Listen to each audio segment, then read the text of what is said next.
Welcome, everybody, to Broadcast Team Alpha, where we still bring you cutting edge conversation while exploring the quantum possibilities. And, this time of year can be kind of nostalgic. And I don't know, I just feel like the planets have lined up so properly that tonight we're bringing probably one of the most creative geniuses that I know, seriously, guys. And he was instrumental in starting Broadcast Team Alpha with us. And Augie's going to tell you a little bit more about Tom if you did not know him already.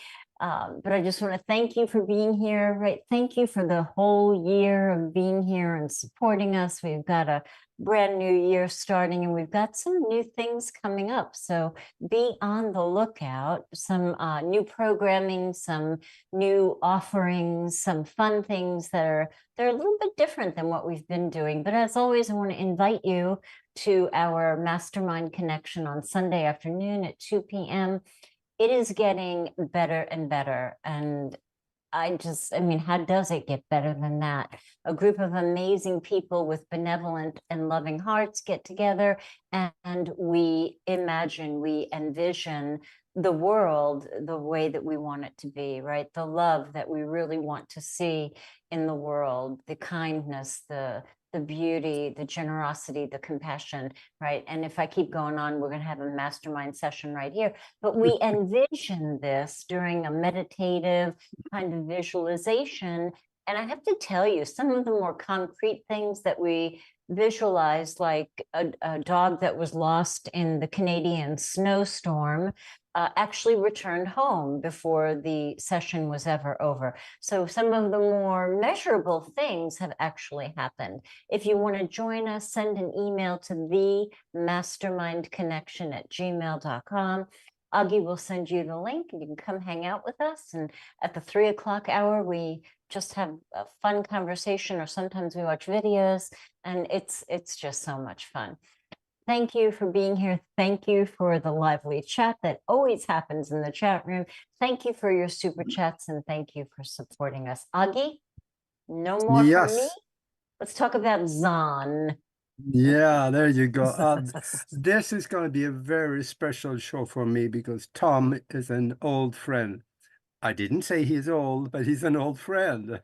No, I'm getting there, Aage. I'm getting old. No. Just forget it.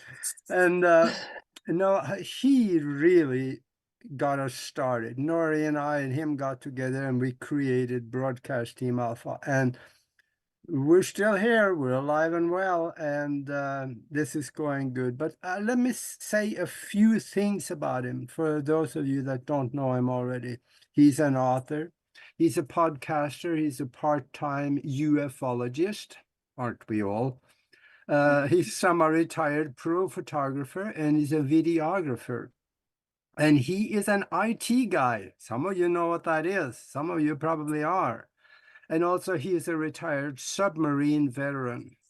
And he's a science fiction writer. And he wrote a book that really can show us what the future could be if we sit down and listen to what is coming our way.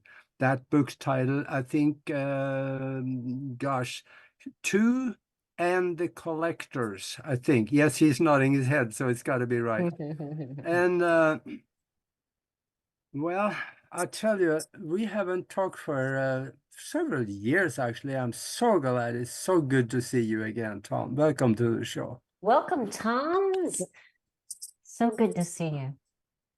Good to see you guys too. It's good to be here. Thanks for having me on. So I was a little, I didn't know where to begin. So Nori and I knocked around some ideas, and so here we are. And this will be fun. I just wanted to have a good time chatting with you folks and about some of my crazy ideas. And I think this is a great channel for that. So yeah, your ideas are not crazy. And you mentioned, I don't know, for you guys who are on my friends page, I found an AI photo imager And I was actually trying to just get a decent photo for my website, but then I started playing around with it and came up with this incredible picture that looked like some kind of a cosmic queen. And for a minute, I was like, whoa, that's like I felt the vibration of that whole different reality. So this is what you do. I call him Zon. You take these images of the sci-fi and of what could be, and you create stories that inspire people or give people multiple pathways to think of how it could go, right? So tell us what you've been doing with all that. Well, I think too, this is something that I've theorized, and like I even told you, I don't know if this is true, but maybe I'm getting glimpses through meditation. I'm getting glimpses into other stories or dimensions or creative aspects of the human mind that we don't even understand. That there was a book I read many years ago. It was called The Silva Mind Control Method. I read this back in 1979.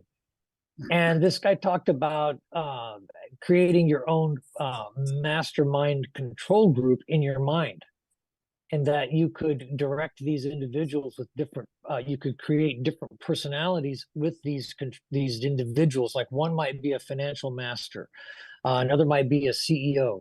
But he said he used allegorical images. And one of them he used was Star Trek. And he said, imagining that your mastermind group in your mind is Jim and Spock and Dr. McCoy, and the tension that the three of them had created a working framework for us to examine a lot of crazy attitudes, like the tautological mind of Spock. That, okay, dude, you're kind of gone overboard with this, and then Shatner kind of breaking through that, and then McCoy breaking through both of them. So it was an interesting dynamic, and I think it taught us. That's why I think people enjoyed it. They didn't really care. We all knew the plywood control panels. We all knew the cheesy sets. We weren't enamored by the cheesy sets. They had just enough there to let us be there mentally. We were more concerned with I think the dynamics of the characters, and I think that's what we want to try to do, is create characters that compel people to go, oh wait, maybe I could do that. Yeah. So what do your writings open up, right, as possibilities for the future? I mean, you talk often about there's a dystopian vibe, going on out there in many ways. And then on the other hand, like in the Mastermind on Sunday, we've got this utopian vibe, right? Trying to kick the needle over 50%, right? So tell us I think about that's the foundation. Yeah. Well, I think, see, you folks are deep in. The knowledge level you have on this is deep in. But what science fiction and television does reaches all the pedestrians out there with simple lessons, simple stories like Aesop's fables. They're little allegories. The tortoise and the hare. We don't know if that tortoise and hare ever existed, but we get the story. And so, but now we add some laser cannons and some spacecraft, and we take people into space, and we might take them to a planet where, in fact, you can now get on Pluto TV back-to-back science fiction. They got Stargate back-to-back. They got Star Trek back-to-back. They got everything. You can kind of re-enjoy what used to be kind of a communal viewing experience, because that's what's on. You just turn on Pluto TV and there's Stargate. And so they went to some planet where the allegory was, what about a planet that never got out of the Dark Ages? And so they wind up going through, so it's a great playground of what if, and it allows us to kind of see ourselves through this weird twisted mirror. Like Star Trek did that numerous times, where the two guys, the one guy was black on the left side and white on the right, and the other guy was the opposite. And everybody's like, don't these guys see this? And they were fighting each other. Yes, exactly. So that's why I think science fiction, if done well, grabs us in. I think if we can do, if I can, with what I'm developing, if I can create the same kind of interest dynamically that draws people in beyond the sets and the laser beams and all that, but if you take people out and you allow them to explore and you take these dynamics, well, what is it like if colonizing a planet? Who's in charge? And why do I still have to listen to who's in charge? Aren't we on another planet now? So people are asking these kind of questions, like I was talking to you guys earlier about For All Mankind. Great show, one of the best ones out there right now. And so they're exploring these alternate timelines, like, well, what if Kennedy wasn't assassinated? Or what if the Russians beat us to the moon? And a lot of, so it gives your brain, how would we have reacted if so and so had been elected? Oh, there's Al Gore as the president. Oh my God. So they're taking you into these, and I think it helps us exercise our brains. It gives us our brains something to mull around and say, okay, wow, that is interesting. You took us there. You think it can influence us? Somebody was influenced enough to create a flip phone from what they saw with the communicator. In fact, I've heard people saying, well, that really wasn't a true story. Well, obviously, a lot of that tech, I think like you saw in Star Trek Next Generation, they had these pads that were like iPads. And you watch a rerun now, and you think, oh, okay, they probably had iPads. No, they created that stuff because it didn't exist. But they were using these pads with, like we think of, like we use iPads now. So there was a lot of innovations that preceded reality. And you ask yourself, okay, which came first? The inspiration? We were just waiting. Maybe somebody got a leak at a factory that something was coming out and they incorporate. Who knows? But I think it helps us explore why, sometimes if we can see a brighter future, we feel inspired. So, but if we see a bleak future, what's the point of going forward? If all we're going to do is wind up in a giant Aleppo or a giant bombed out world, scavenging, eating rats, is that the kind of future we really want to envision? Or can we say maybe a better way? Absolutely. Why don't we show people that, right? Yeah, you had an experience that had us on the edge of the seat to hear about that contributed to inspiring you, or what was it? Well, I had a couple of interesting moments, and I there's still this skeptical side of me that's sometimes says, okay, but then again, there's a side of me that recognizes that there are things going on in the quantum universe we don't fully understand, little bleeds through that happen. And so this was a few years ago. A friend of mine invited me over to fix a computer. She was trying to get a hold of her psychic on Skype. And I said, oh, okay. So I was being IT guy, Aage. And so I go over there, and by the time I got there, it was all fixed. And she said, well, you could, we got it all working. It's no big deal. I said, oh, okay, great. And so I have a cup of tea, and so I'm just hanging out. And she said, well, ask Chris any questions you want. And I thought, okay, well, we'll just see what happens. And I said, can you tell me anything about my past lives? And she told me a few things that I thought were pretty interesting, but I never did anything with. One was that I was, and I don't know if she was embellishing or just, this was, I don't know. How do I verify any of this? So she told me I had worked in a lab of some great inventors and that I was a ruler of 7 planets. And I thought, okay, well, that's interesting. Okay, cool. What does it get me, right? So I kind of tossed it aside as just a momentary, okay, maybe it's true, maybe it isn't. I can't say whether it is or isn't. It's interesting, and I go about my world. And then a couple years later, I happened to be relaxing on my couch, and I had kind of a glimpse into a kind of an inside the UFO experience. And in that experience, I could see out a kind of a window, there were other light ships that I was with, and I was in one of those orbs like you see orbiting the planet. And we were going somewhere, I don't know where we were going. And there was like up behind me, there was like a gallery with people there. And I kind of looked disoriented to them because they were kind of laughing at me. And not really laughing, but kind of chuckling like he doesn't quite get it yet. And I said, okay, who are you folks? And they said, we're your friends. And I said, okay, well, what's your names? And they gave me their names. And I said, what do you guys call me? And they gave me a name. And so I looked these names up later.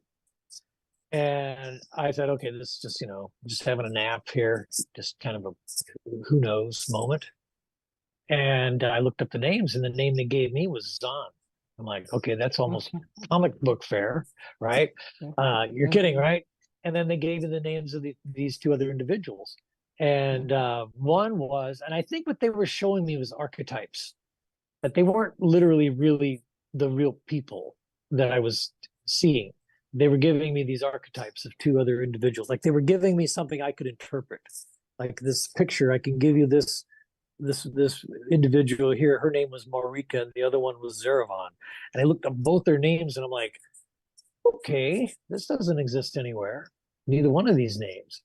So I was always kind of like, okay, but what does this mean? I don't know what it means. And then one day, a couple of years later after that, I was meditating, and it was kind of bugging me. Okay, I said, okay, universe, what are the names of the 7 planets? Let's just say there's 7 planets out there. Let's just say it's all real. And it wasn't like I heard a radio voice or, some kind of a loud voice in my head. It was get a pencil and paper because there's a lot we have to give you. And I started writing it all down. Okay.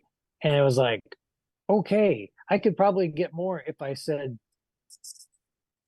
give me more about this, because I think I showed you some of my notes, and it was a deluge of information. And that these individuals were part of a star system in Andromeda. And part of the vision was they showed me those planets, and then there's this impending doom that at one point I thought was the future was going to happen, but I think it was a premonition of what could happen in that star system. So it's just, I don't know if it's just glimpses or just a wild imagination, but I've never had that kind of inspiration, just saying to myself, you know what, I think I'm going to write a story today. It just seemed a little bit more of a deluge of information. Like a download. That's what people are saying. And I'm saying, okay, well, I'm open-minded enough to accept it. There's so much going on in the quantum universe. You interviewed Russell Targ. I remember that interview, Aage, with Russell. I learned so much from that about Ingo Swann and all these guys, and they proved that the quantum communication can happen telepathic. You had this giant waste of money with SETI, where they're aiming radio telescopes. And what is the range? 200 light years.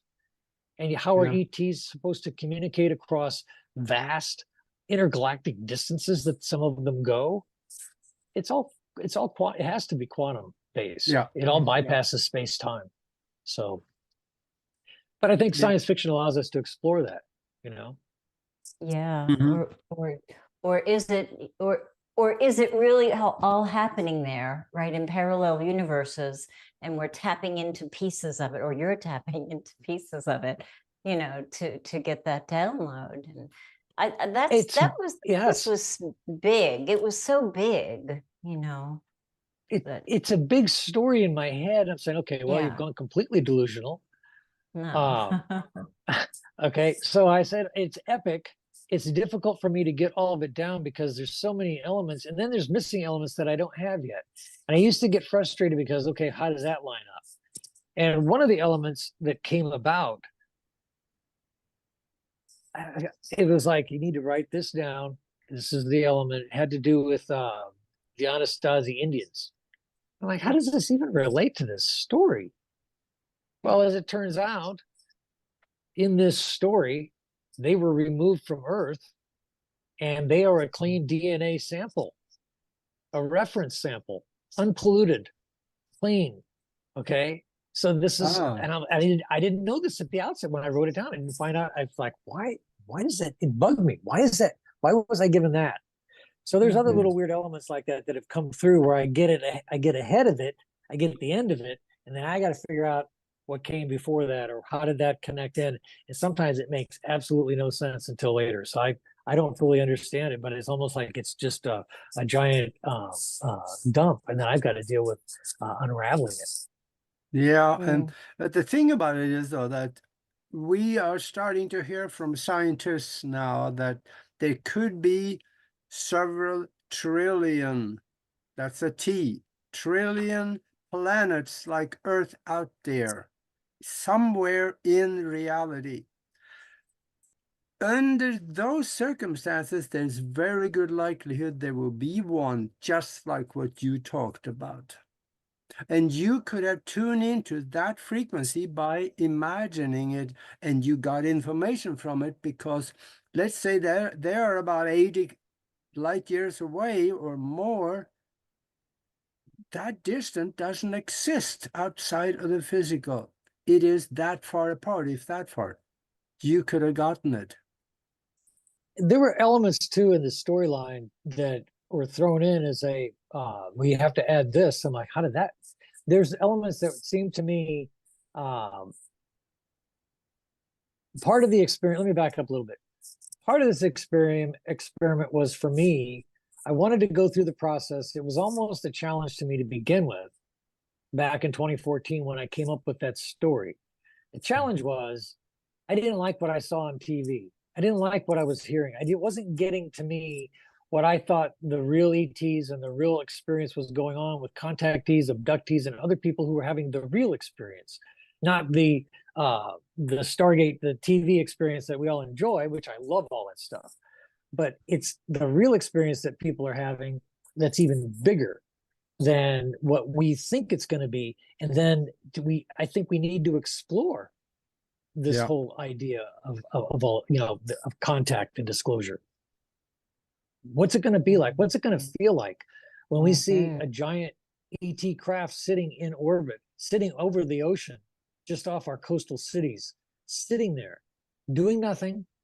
Let's just say they sit there for 3 days, and then they go away, and then they come back maybe 30 days later. What does that do? That global exposure to that, without saying a thing, what does that do to humanity? And that was some of the stuff that came to me. It was like, wow, what does that do to our supply chain? What does that do to who wants to be the delivery driver for UPS anymore at that point? All of Earth will stop. It will all stop. Right? Yeah, but I think things will be okay. I really think so, because people sometimes are stupid, but they're not morons. They know that we still got to live, and we still got to keep doing things. So I think if we saw that ship out there, yeah, there's going to be some fanatical Christians that's going to run and find a hole somewhere and crawl in it, but that's not the whole thing. Most of us would say, okay, now what's next? Show yourself. Well, you're asking the big question. You're asking the big question is, are we really ready? Yeah. So what you just said was, and in fact, there is a video out on the net. You guys have all seen it. And it's got that ET, and this guy is this snarky interviewer is asking him, so what about the future? What do you know about this or that? And this ET, everybody says it's an ET. It's not an ET. It's a guy. It's supposedly a time traveler from the future. And the entire interview lines up with, so what do you think the end of the human race is? And this future traveler says, dogma, religious and political dogma. That's our end.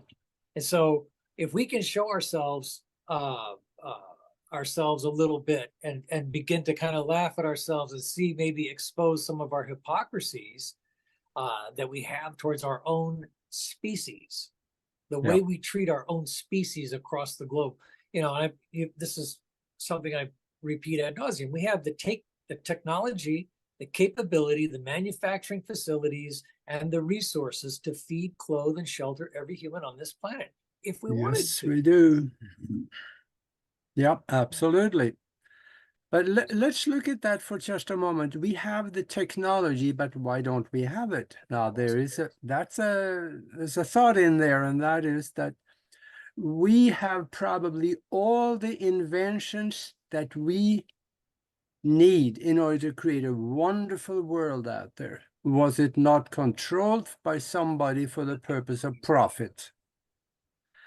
So how do we turn that around? What do you think? I apologize. I did not get the last minute of what you said, and for some reason my headphones are not functioning here. Let me just try this one more time. I'm sorry about that. Well, okay. I'll summarize. We have There all we the go. we have all the technology that we need in order to create a wonderful world, but it's being controlled for the purpose of profits. How do we turn that around? Well, I think that the key technologies it will take for us to get to these utopian societies is what? We have to eliminate need. Well, how do you eliminate need? How can you eliminate all of that? We have all these giant supply chains, factories, and everything else. And can we crank out enough food? Can we kill enough animals? Can we kill enough species? Can we kill enough of the Earth's resources? Well, I think one of the key technologies that could save us is replication. The ability to molecularly replicate solves all need. If everybody has in their home a dishwasher-sized replicator that is big enough to replicate 99% of everything you need, food, clothing, a medicine, whatever, computers, go get yourself a new computer. There you go, here's your new computer. Everybody, there will be no incentive to steal. There'll be no incentive to work. So then you say, okay, what are all these people going to be doing if you've given them everything and give them replication? Well, number one, for example, some of the developments we have right now, I think, are going to be crucial for colonization. The ability to lab grow meat. Now you might say, "Oh, can't that's gross." Are you going to eat cockroaches on Mars for the rest of your natural life on Mars? No, you're going to want a steak. Are they going to fly that stuff in, or could they just have enough chemicals and resources there to grow lab-grown food? So we're going to go, I think, from this manufacturing into replication. I think that's going to be one of the key elements for the survival of our species. That and gravitic control. Gravitic, the ability to create gravity or anti-gravity. Those two technologies are going to completely liberate humanity from this planet. Yeah. I think one of the biggest problems is that we're stuck here. Our brains are loving these images behind me. We want all that. We want to go to space, right? But we know that the chances in this lifetime are very slim that we're going to get out there. So I think the human spirit wants to get out there. It's just that we don't have a collective will. Enough of a collective will.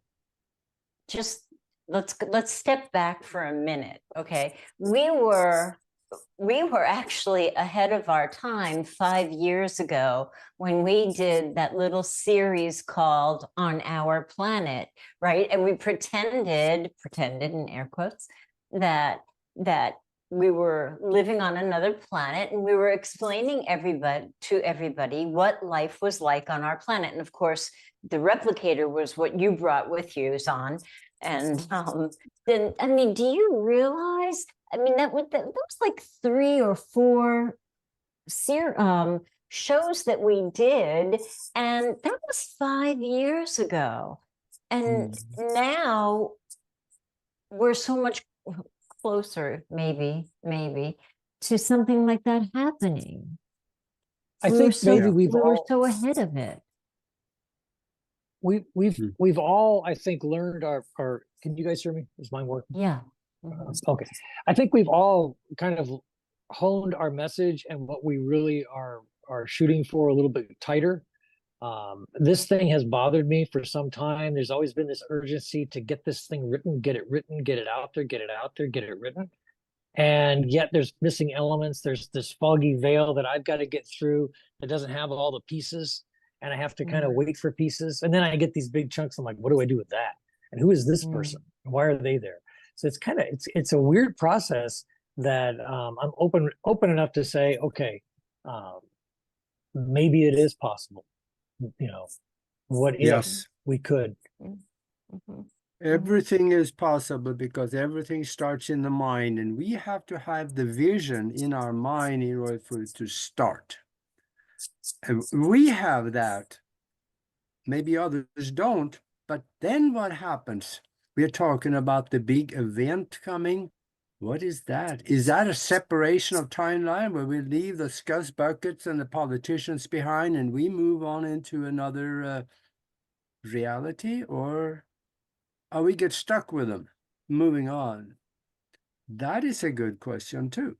And it depends on our vibration. Yeah. Well, I think you're correct, but I think also well, maybe we don't. Sometimes we forget about the neutrality of the yin and yang of the universe, that it'll give us a lot of times what we have envisioned for our future. For example, I think that if you want your religious outcome, that the universe gives you that religious outcome in your afterlife. Maybe that's what happens. Or maybe we get what has always occurred. Reincarnation is the thing, and you're back for more lessons. Um, I'm not sure yet. I think that maybe we get an afterlife that we imagine. That some people get Jesus and the angels, and some people get Muhammad and whoever, or some people get whatever their religious interpretation gives them. That's what their consciousness creates for them. I don't know. It's just a thought. Mhm. Yeah, yeah. I guess we don't know. It was kind of like what the kid that came to the master and he asked him, "What is it like after death?" And the master looked at him and says, "I don't know." The kid said, "Well, yeah, but you're the master." And the master told him, "Yeah, but I'm not a dead master." So we really can't know before it happened, do we? Or Well, we do we just not remember? don't like that, because my experience, or maybe it was a dream when I was 16, that day that it was a neighborhood wide event. It wasn't me in the crib and a gray would come play at night. This was a neighborhood event, and it was a frequency that called us down to the water, called us down to the bay, the Great South Bay on Long Island. And you wonder how it would be. It's like nothing that you've ever done before. I mean, I got in my car, I drove the wrong way down a one-way street, and I parked my car on somebody's lawn and walked into a house of somebody that I didn't even know, because everything was so bizarre, being called down to the water to be met by these extra dimensional beings. Wow. So what would it be like? I don't think it's going to be, somebody was joking and said, imagine your boss giving you the day off, to have the first sighting. It's not going to be like that. It's going to be so bizarre. It's something that you can only dream about, or brilliant minds like you, Zahn, your creative mind can begin to conjure up what that might even, feel like. Or maybe what it says about us is that what we're experiencing are these veiled messages that are not direct. Hi, it's me, the ETs, and there is obviously, I think, a higher wisdom at play, that we are just the children, and they're trying not to freak us out. I think they're trying to give us little dribs and drabs, enough to keep us moving. And one of which was a couple of weeks ago, I was at I was going to tell you the story. I was doing some video work for a customer, and I was at a hotel, and where their music pavilion was that I was shooting at was kind of back away from the restaurant. So there was kind of like an open area for people to just kind of go to the beach, stairs down to the beach and back to the hotel. So it's kind of a high traffic area that I was shooting across. And I was just doing my thing and just kind of enjoying the moment. And these people are doing their thing. And this guy is about 35, 40 years old. In fact, if he's watching, Dan, I'm giving you a shout out. He's with his son, and they're going down to the beach, and he turns and goes, "Hey, they're out there, man." And I said, "Oh yeah, absolutely." And then he came over to me and he started telling me a little bit of his story about being a starseed. And I mentioned some details from the stories that I'm working on, just to see, okay, let's just see if what I'm coming up with is complete crap, or if maybe he's heard of some of this. So this verification that I've kind of desired, whether it's coming to me or am I just creating it? And he started telling me details. I'm like, holy cow, this. I said, seriously? He goes, oh yeah, absolutely. I'm like, okay. So there was a little moment there. In fact, that moment that I had with that gig was really not that great of a gig. this was kind of the highlight of the day, just about a 30-second interaction with this individual that noticed the little symbol on my hat and Yeah. started talking about it. So it was interesting, a little contact point. The weird part is, before I even went up there, I just had kind of a sense that something was going to happen. I wasn't sure what it was. So and I'm not trying to make that up. I had kind of a weird sense something was going to happen. So I think we get these little bumps along the way. It's almost like an eyedropper full of confirmation. What we really need is a direct disclosure. Guys, please show up. Like, can we get past this? Can we grow up as a species? Can we get on to our Star Trek lifestyle? Because once they show up, that's what's coming. Unless the powers that be keep it from us. If they lock it up away from us, then we're right back where we are right now. We just know who they are. We know what they are. But if they release that technology to us, I think it's going to be for the good. But then again, Nori, like what you were saying is, are we really ready? You know? Yeah. Absolutely. And I see now we are down at the bottom of the hour. And for those of you that joined us late, we are talking with Tom Schaefer. He is the author of Two and the Collectors, a science fiction book that you got to go to Amazon and have a look at because you're going to like it. Because this, what we're talking about now, is about what the future will be like if we take the images and create them and carry them forward into our future. It really could be a nice world. But I also, in the second half here, I want to talk to him a little bit about technologies. What does he see that we can have in our future that will make our life better and easier, more fulfilled, more fun? I love fun. Fun is fun stuff.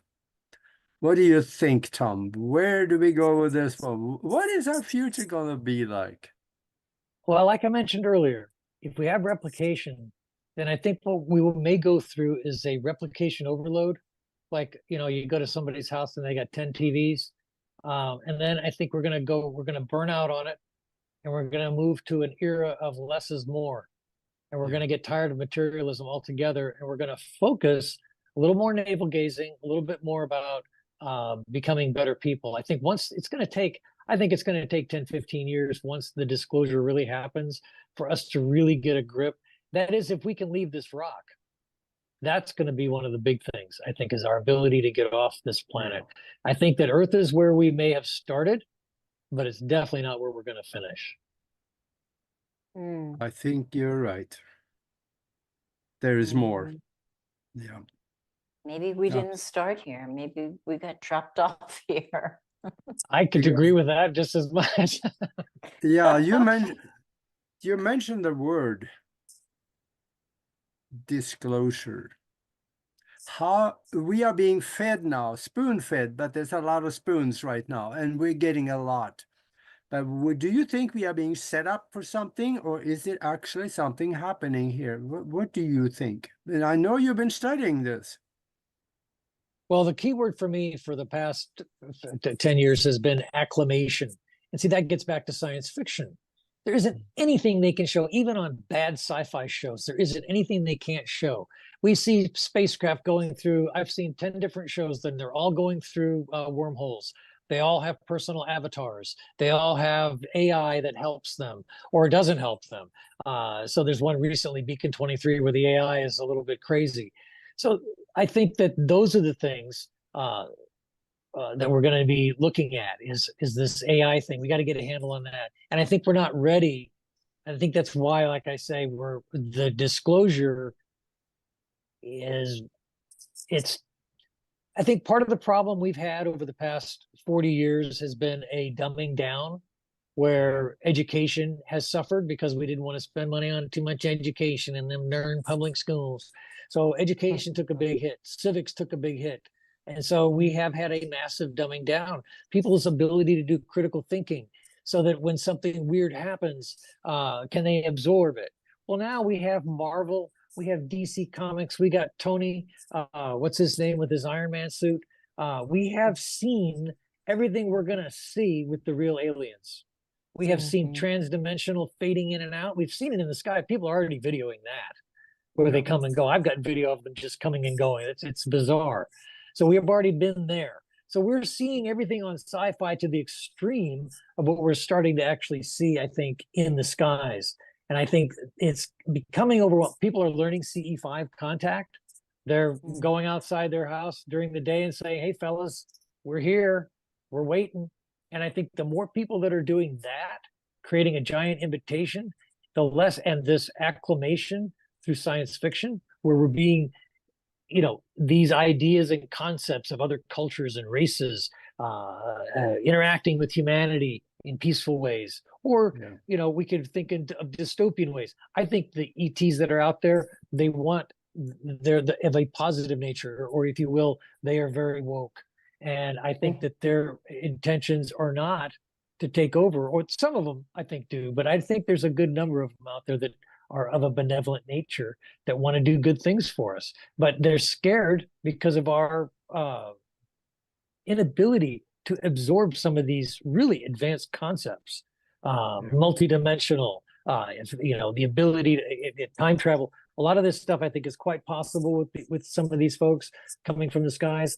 So for us, they're godlike with the stuff they can do, and I think maybe we're not as ready as we think we are. Well, there's a whole lot of people who would not even entertain this conversation, so you're probably right. Yeah. Oh, sure. It's not as marginalized as it was, though. That's the thing. Disclosure is actually happening. So we had those 3 little videos, and we've had David Fravor and these other people coming forward and testifying in different arenas that are credible witnesses. So we've had enough. We've had 60 years of credible witnesses. All that's missing now is the actual, showcase in the desert of all the ET craft, and the video and the footage and the confession of all of these agencies that have withheld it from us. That's going to be there. There are people that believe that in itself will be this kind of crimes against humanity moment, keeping us in the dark for the past 60 to 70 years. But I don't know if that's going to be constructive or not. Yeah, I keep looking for my quarter under the pillow too. And when it comes to that ship sitting in the desert and the government agencies are coming out, say, sorry, we lied to you. It ain't gonna happen. But I think the dam is cracking. Yeah, there will be a formal disclosure. And I'm not so sure it's gonna come from government. I think it's going to come from ET themselves. That's going to come in such a way there is no way to deny it. That's my opinion, and I'm sticking to it. That's the premise of my story, Two in the Collectors, and that's the day of disclosure. All of a sudden, all over the planet, there are giant motherships hovering over the planet. And it is a moment, I think it's like the day the earth stood still. Michael Rennie shows up in Washington, D.C. Everybody wants them to land on the White House lawn. He doesn't. He lands in a baseball park. But what was great about that was it was a disc-shaped spacecraft. Yeah. It glowed like every ET. If you watch that movie, you look at the way they featured that spacecraft in the movie, it was like every ET sighting you've ever seen. And he lands, and he has a seamless design to the spacecraft. And where did they get the ideas for this? Where did some of that come from? Obviously from contactees. I would think a lot of that was influenced, but the message was the most powerful part. His speech at the end of it is every bit as relevant today as it was back then. Yeah. But I hope that the message he gave about blowing up the earth if we don't comply, that part I hope is not true. So you have to remember that movie. You have to go back and watch it again. It's definitely worth watching. The Day the Earth Stood Still. And that's one of those allegorical movies. Again, tells a story. What if an ET comes to Earth and he winds up mixing with the population, and he starts to see Earth the way we do. And then, he goes back to being the ET, and he's got this awesome lecture at the end of the movie. So definitely worth a watch. I think it was better than the new one they came out with Keanu Reeves. Was horrible. They completely twisted the story. I think they tried, but I don't think it was as good as the original. So yeah. I Yeah. still think that vibration and, you were talking about CE5. Zan, we were talking about CE5 5 years ago, um, and it's all about vibration, and it's all about the thought vibration that we put out. And I think it's important to even if it's not true, right? If we err on the side of love, if we err on the side of goodness and kindness and compassion, I can't help but believe that beings that are more advanced than we are would not want to connect with that vibration than some of the other vibration, that's out there. What do you think? Yeah. I agree, and I think that's why I'm saying, what kind of vibration are we putting out there? This is you got if you start to kind of connect some dots. For example, when you look at abductees, what do they have? Little tiny specks, tiny little things that are they dissolve when they try to pull them out. And these ETs are using these little tiny things to track them across who knows how far away, right? And we think we understand technology. These people are operating at levels that we can't even imagine. And I think maybe that's why there are limits, and that's why we need to tune in to the good ones. If we're gonna put a wave out there, we're gonna put a vibe out there, we're gonna put a thought out there, then let's put a good one out there. Let's try to get the good ones to come instead of focusing on all these I'm not trying to, and I've told people this, I'm not trying to sound like Tipper Gore and all video games are evil, but there is something about us focusing our minds for long periods of time and generating into the subconscious, into realms I don't even think we understand. I don't even think we know a lot of times what's happening. And then we were generating this wave, and how many people are generating that wave against what you guys are trying to do? Like on a Sunday, you have your mastermind thing. You guys are trying to generate a positive wave. So we have this, who's going to win? Yeah. Yeah. Yeah. And I think that's why I don't even know if it's a matter of winning or losing. I do believe that the presence of love doesn't change evil, but it kind of squeezes it out, right? You can't really change it, but it dominates. It dominates. It comes to the forefront. What little I know is that love and light, it's easier to lean that direction. It actually takes more work to go negative. And I think it costs nothing to smile. It costs nothing to say thank you. I'm dealing with issues in my life, and I'm trying, I'm learning, I'm seeing, I'm being shown things, and it's embarrassing sometimes. And but I think if we keep trying to lean positive, we just keep trying. We say, okay, no, you know what, I screwed up there, but I'm going to keep trying. I'm going to keep trying to lean positive. I think that's the most important thing. And that love, I think there's so much toxicity going on in our world right now. We need to gravitate towards the love. Yeah. True. And if it's not true, excuse me, right? If we find out, in the end that none of this is true, at least we spent all of this time personally, in our heart center, in love. I mean, how do you want to live your life? I mean, if you err on the side of love, I mean, that's a pretty good life, This is, I think, the part where science lets us down. We all hold in our hearts the fact that, yes, we know that science and the scientific method, we all love all that stuff, but science doesn't answer a lot of these gray areas. And in these gray areas, people are seeing things happen. They're seeing stuff that doesn't make sense. They're getting glimpses. They're getting, they're getting, like I say, we're tapping into things we don't fully understand. And I think we just have to be open. Like if what I'm getting is worthwhile, then I'm happy about it, and I want to turn it into something. Otherwise, I'm just wasting my time.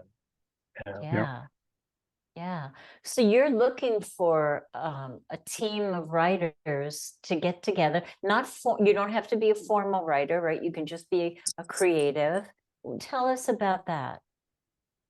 Well, one of the things I learned is, and I didn't know this, I went out when I first started writing was, okay, how do I write a novel? Where's the novel architecture?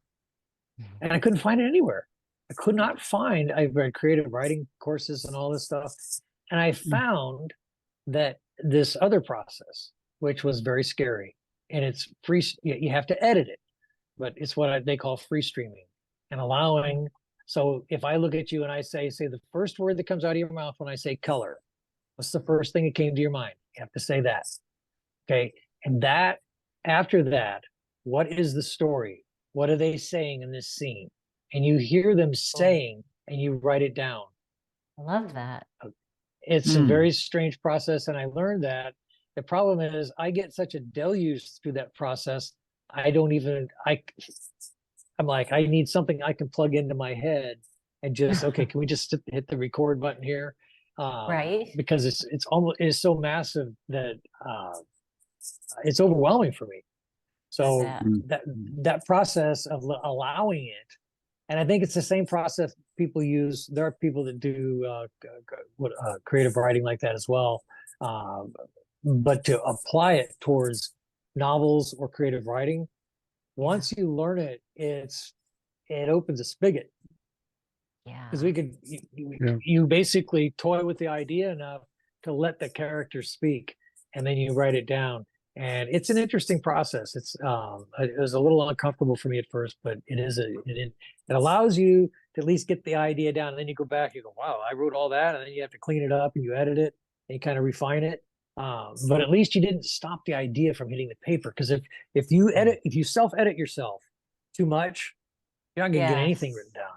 Exactly. Nothing's going down. It's all bad. It's all bad. Just throw the typewriter in the trash, throw the computer in the trash, right? So it's all bad. Nothing here today. Go away. But if you allow yourself to free stream a little bit and then build upon you allowing something to come through, and you're saying, well, where's it come from? I don't know, but you're allowing it. I think you're allowing the universe to allow the story to come through. So absolutely can't prove any of it, but that's what I believe the process is. So I love it. That sounds like fun. That sounds like yeah, fun. well, the big story of Earth really haven't been written to the end yet. So we have to participate in the writing of it to make sure that it is written the way we like it to be. Because quantum physics tells us it is a participatory universe. In fact, they go as far as saying that if nobody is observing, watching, or interacting with something out there in space, it may not even exist. wow. So we create with our mind what we are going to have. So we got to be really careful what we allow to dwell up here. I catch we myself. quote all these. Yeah, go ahead. I'm sorry. Well, we quote all these phrases. We do the little religious church thing. We do the sign of the cross with some of these phrases. But when you start to connect the dots, well, if A is equal to B and B is equal to C, well, if this quantum thing is real, that the observer affects the experiment, that there is something that we can do with this brain of ours. It's not just a piece of meat, but there is this thing inside, this energy thing inside that's able to tap into the quantum realms. If that's true, which we are finding it is, like I was saying before, these little tiny specks that they're finding of these ET implants, that they're able to transcend great distances. Well, they're obviously not using radio the way we are. Obviously not. These little tiny things are powered off the cells in the flesh and everything. It's crazy. But they're using, I believe, a quantum connection. It doesn't make any sense any other way, right? So they're tracking people with little tiny things. I may have stuff in me I don't even know I have. But how many people they don't even know, have implants? Because a lot of people were taken. But well, I think we have to be open. When we first started Broadcast Team Alpha, we interviewed all of those experiencers. Just everyday people who didn't have anything to gain. Many of them actually had the quality of their lives diminished because you know, telling their family and their friends and their church that they had an experience with an extra dimensional actually messed up the whole, you know, trajectory of where they thought their life was going to go. So yeah, how many people do have those tracking devices and implants? And yeah, But see, all this is so outside our day to day, right? yeah, You know, you don't go to work and talk to people about your ET experience. But people are able to say, you know, I really like that show on TV. It was really cool. Okay, that was a really cool show. Wow, I want to see more of that. People can talk about that experience, and you find out who can talk about it and who can't, and then maybe that's a bridge to talking about their real experience. There was a show I think on Netflix not too long ago, Encounters, that talked about abduction experiences and things of that nature. So I think we are seeing we're well into a ufology as a mainstream topic that's no longer of the ridicule factor. That the ridicule factor is fading away. There's just way too much going on, way too many videos people are posting on social media of weird lights and stuff that doesn't make sense. Stuff that could be trash bags floating in the sky. Nobody knows, but those are going up. But you're also seeing legitimate videos, weird lights that are doing things that aren't flares. This picture does not fit. So that is becoming more commonplace. And, you know, people complain about photography. Why isn't it better? Where's the clear pictures? You're shooting something that's probably 20 to 30 miles away minimum. When you're shooting something in the sky with a smartphone, you're shooting 20 to 30 miles away. I live just south of NASA. yeah. When those rockets go up, it's very commonplace. Yeah. And I know that I'm 26 miles south.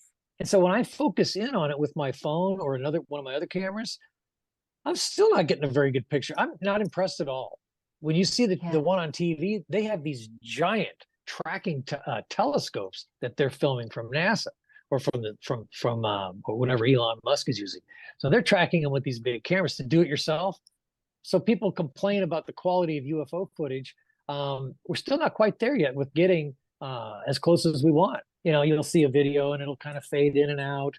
Doesn't quite lock in, and we're still not quite there yet because they know. I think ETs know. Can't get too close. These people are getting better phones. You know, That's right. So, and then there's cases where the video is distorted. They can't get anything. True. Very true. Very true. Well, we're down to the end, Zahn. It was just so great having you here. And Aage, you want to ask your favorite question? It's yeah. That's one that I like to blindside people with this one because it's a good question. And that is that, Tom, if you could speak to the whole world and the world was listening, what would you tell them? I would tell everybody to wake up.